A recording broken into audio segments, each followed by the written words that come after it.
Hello बच्चों, class 11th chemistry का second chapter structure of atom के अंदर हम आज पढ़ने वाले हैं Planck quantum theory. Planck quantum theory क्या होती है उसकी एक एक बात को हम क्लियर करते हैं। तो शुरू करने से पहले आप इसका स्क्रीनशॉट ले लें।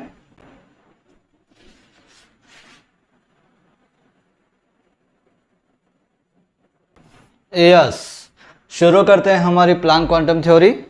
सबसे पहले आपको ये बता देता हूँ कि हमारी प्लांक क्वांटम थ्योरी है वो किससे रिलेटेड है। तो ये थ्योरी हमारी रिलेटेड है इलेक्ट्रोमैग्नेटिक वेव से रिलेटेड। तो इलेक्ट्रोमैग्नेटिक वेव से रिलेटेड कैसे? तो जैसे हमें ये पता है कि हमारी इलेक्ट्रोमैग्नेटिक जो वेव्स होती है उसके अंदर दो तरह के नेचर होते हैं। एक तो उसका वेव नेचर होता है और दूसरा उसका पार्टिकल नेचर होता है। तो इलेक्ट्रोमैग्नेटिक वेव्स के पार्टिकल नेचर को समझने के लिए हमारा जो एक प्लांक जो साइंटिस्ट था उसने एक थ्योरी दी थी। उस थ्योरी का नाम है हमारी प्लांक क्वांटम थ्योरी। मतलब ये थ्योरी हमारी क्या समझाती है? इलेक्ट्रोमैग्नेटिक वेव्स के पार्टिकल नेचर को हमें समझाती है। तो ये थ्योरी वेव के पार्टिकल नेचर के बारे में क्या बताती है उसको समझते हैं।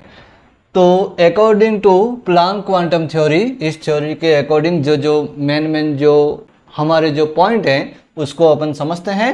पहला पॉइंट हमारा है द एनर्जी फॉर्म। मतलब जब एनर्जी का फॉर्मेशन होता है, एनर्जी का निर्माण होता है, कहाँ पर? तो the energy form of electromagnetic radiation. Electromagnetic radiation के द्वारा एनर्जी का फॉर्मेशन होता है। कब होता है? तो इमिटेड और एब्जॉर्ब्ड बाय ए एटम।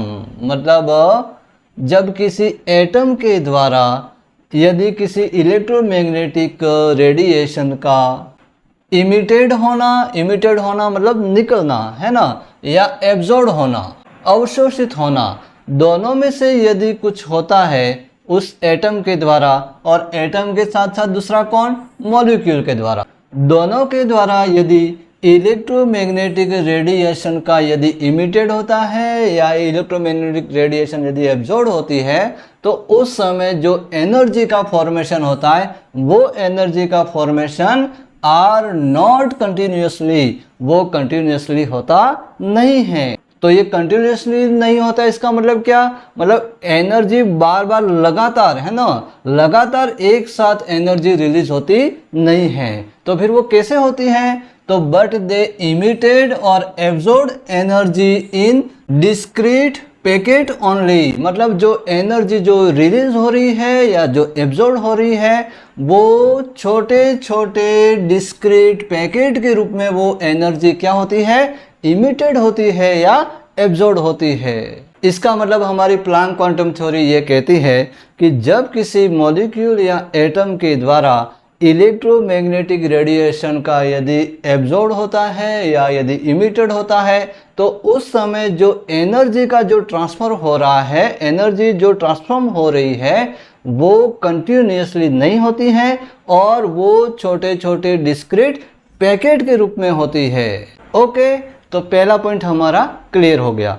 दूसरा पॉइंट हम समझते हैं प्लांक क्वांटम थ्योरी का कि the smallest amount of energy. मतलब जो सबसे छोटी एनर्जी, सबसे कम मात्रा में वो एनर्जी जो डिस्क्रीट पैकेट के रूप में होती है ना, जो एनर्जी जो डिस्क्रीट पैकेट के रूप में, मतलब छोटे छोटे कणों के रूप में जो एनर्जी हमारी या तो एब्जॉर्ब होती है या इमिटेड होती है, वो स्मॉलेस्ट अमाउंट ऑफ एनर्जी वाले जो डिस्क्रीट पैकेट होते हैं डेट एन एटम, उस एटम के द्वारा या फिर उस मॉलिक्यूल के द्वारा कैन बी एमिटेड और एब्जॉर्ब। उस एटम और मॉलिक्यूल के द्वारा जो ये छोटी छोटी एनर्जी के जो डिस्क्रीट पैकेट हैं वो यदि या तो एब्जॉर्ब होते हैं या इमिटेड होते हैं।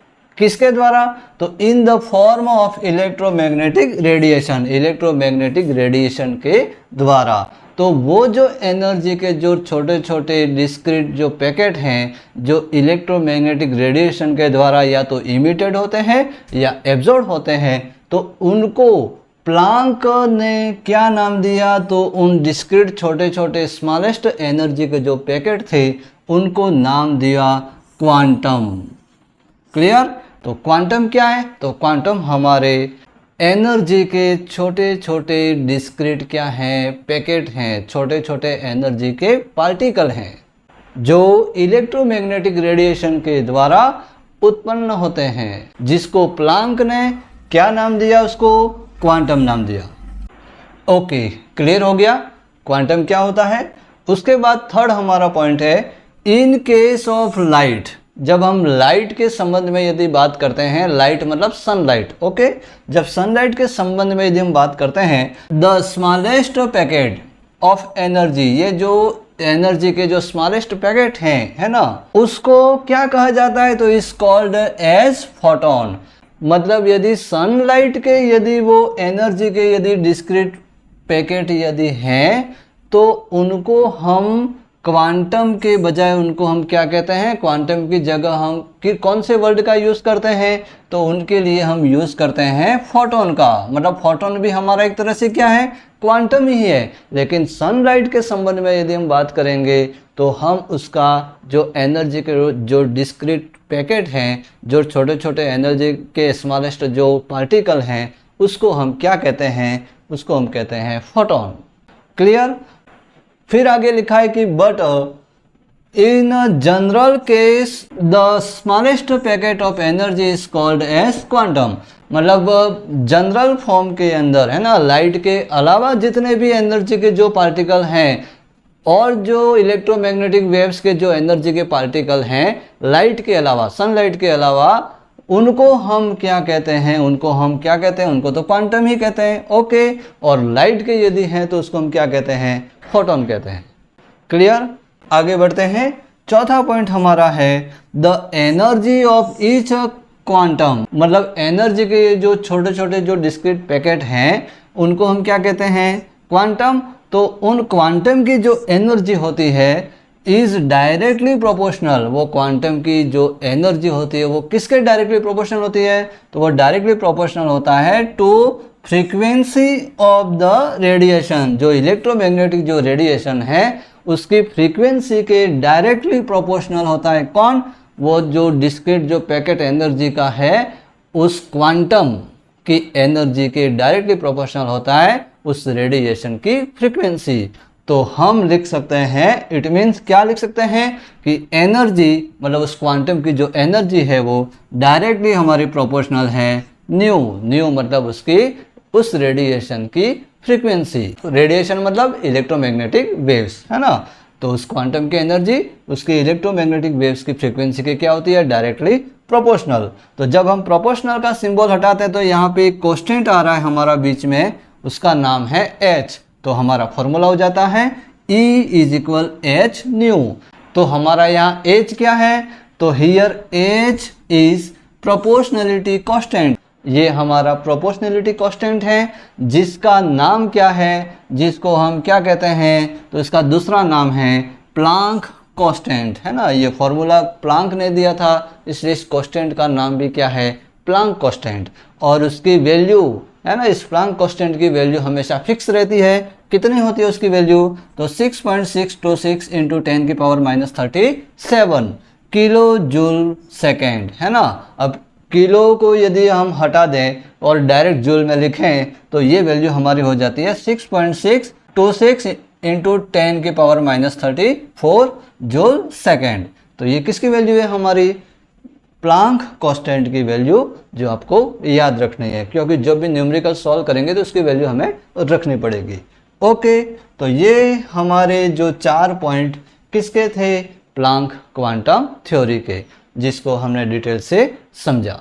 अब आगे बात करते हैं हम हमारे ये जो प्लांक क्वांटम थ्योरी से रिलेटेड हमारी एक प्रॉब्लम है जो आपकी बुक में भी दी हुई है। वो प्रॉब्लम हमारी कौन सी है? प्रॉब्लम 2.6। वो क्या प्रॉब्लम है, इसको सॉल्व करते हैं, जो इसी से रिलेटेड है। तो शुरू करते हैं हमारी प्रॉब्लम। कैलकुलेट एनर्जी, है ना, एनर्जी को कैलकुलेट करना है। किसकी एनर्जी? तो calculate energy of 1 mole of photon. Photon की एनर्जी को हमें कैलकुलेट करना है। और उस फोटोन जो लाइट है उसकी जो रेडिएशन है उस फ्रीक्वेंसी, जिसकी फ्रीक्वेंसी हमारी कितनी है? इज़ 5 × 10⁻14 हर्ट्ज, है ना। उसकी फ्रीक्वेंसी हमें दी हुई है, उस लाइट की फ्रीक्वेंसी जिसका फोटोन की एनर्जी की हमें कैलकुलेशन करनी है। और वो फोटोन भी कितने, 1 मोल फोटोन, 1 मोल फोटोन की एनर्जी की हमें क्या करनी है, कैलकुलेशन करनी है। तो हम कैसे करेंगे, तो सबसे पहले तो हम किसी एक फोटोन की एनर्जी का कैलकुलेशन करेंगे, फिर उसके बाद 1 मोल फोटोन के एनर्जी का कैलकुलेशन हम कर सकते हैं। तो सबसे पहले हम क्या निकालेंगे, एक फोटोन की एनर्जी, और एक फोटोन की एनर्जी निकालने का फॉर्मूला हमने ये प्लैंक क्वांटम थ्योरी के अंदर अभी पढ़ा। क्या पढ़ा हमने, E = hν। क्लियर। तो हम फॉर्मूले का यूज करते हैं। तो E = hν, जिसमें h की वैल्यू हमें पहले से पता है, प्लैंक कांस्टेंट 6.626 × 10⁻34 जूल सेकेंड, और हमारी फ्रीक्वेंसी न्यू, है ना, फ्रीक्वेंसी की वैल्यू आपको दी हुई है, कितनी है, 5 × 10⁻14 हर्ट्ज। तो ये दोनों की वैल्यू को हम यहाँ पर रख देते हैं। तो ये तो हमने रख दी ये प्लैंक कांस्टेंट की वैल्यू, और ये हमने रख दी ये फ्रीक्वेंसी की वैल्यू। दोनों को जब सॉल्व किया, सॉल्व करने के बाद हमारा जो एनर्जी, ये एनर्जी कौन सी है, एक फोटोन की एनर्जी, है ना, 1 फोटोन की एनर्जी हमें प्राप्त होती है 3.313 × 10⁻19 जूल। ओके। तो ये यहाँ पर मल्टीप्लाई कैसे करते हैं उसको आप चेक कर लेना, ये भी आपको आना चाहिए, तो ये आंसर मिलेगा ना, डायरेक्ट तो मिलने वाला नहीं है। क्लियर। तो ये हमें प्राप्त हो जाती है एक फोटोन की एनर्जी।